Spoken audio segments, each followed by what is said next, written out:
ఉత్తరాంధ్ర ప్రజల చిరకాల వాంఛ భోగాపురం విమానాశ్రయం 2026లో అందుబాటులోకి రానున్న గ్రీన్ ఫీల్డ్ ఎయిర్పోర్ట్ పనులు కేంద్ర విమానయాన శాఖ మంత్రి కింజరాపు రామ్మోహన్ నాయుడు పర్యవేక్షణలో వడివడిగా సాగుతున్నాయి. అంతర్జాతీయ హంగులతో రూపొందుతున్న భోగాపురం ఎయిర్పోర్ట్ పై స్పెషల్ స్టోరీ ఇప్పుడు చూద్దాం. ఉత్తరాంధ్ర మణిహారంగా చెప్పుకునే భోగాపురం ఎయిర్పోర్టు పనులు చకచకా సాగుతున్నాయి. కూటమి సర్కార్ ఎయిర్పోర్ట్ నిర్మాణ పనులను సవాలుగా తీసుకుని పరుగులు పెట్టిస్తోంది.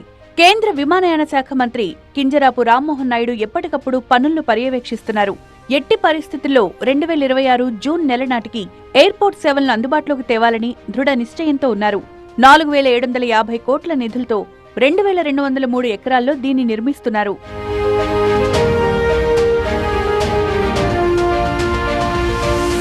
ఎయిర్పోర్ట్ నిర్మాణాల్లో స్పెషలిస్టుగా పేరు పొందిన జీఎంఆర్ సంస్థ ఆధ్వర్యంలో పనులు శరవేగంగా సాగుతున్నాయి. పర్యావరణ పరిరక్షణ దృష్టిలో పెట్టుకుని నిర్మిస్తోన్న ఈ విమానాశ్రయాన్ని గ్రీన్ఫీల్డ్ ఎయిర్పోర్టుగా పిలుస్తున్నారు.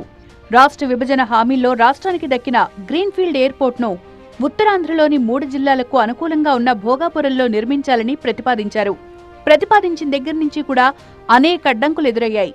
భూసేకరణతో పాటు పలు న్యాయపరమైన అంశాలు ఇబ్బందిగా మారాయి. అలా ఎదురైన అన్ని సమస్యలను తొలగించి నిర్మాణాన్ని ప్రారంభించింది రాష్ట్ర ప్రభుత్వం.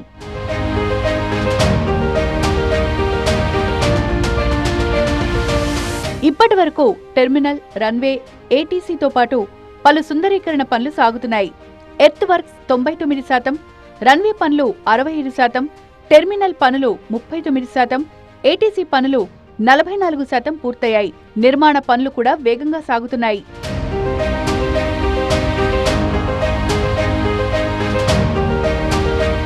ఎయిర్పోర్ట్ నిర్మాణం జోరుగా సాగుతున్నప్పటికీ ఎయిర్పోర్ట్ నుంచి వైజాగ్, విజయనగరం, శ్రీకాకుళానికి వెళ్లేందుకు కావలసిన కనెక్టివిటీ రోడ్ నిర్మాణ పనులు ప్రారంభం కావాల్సింది. ఇందుకోసం ఎయిర్పోర్ట్ దగ్గర 8 సంఖ్య ఆకారంలో నిర్మించాల్సిన ట్రంపెట్ కోసం భూసేకరణ కూడా పూర్తి చేశారు అధికారులు.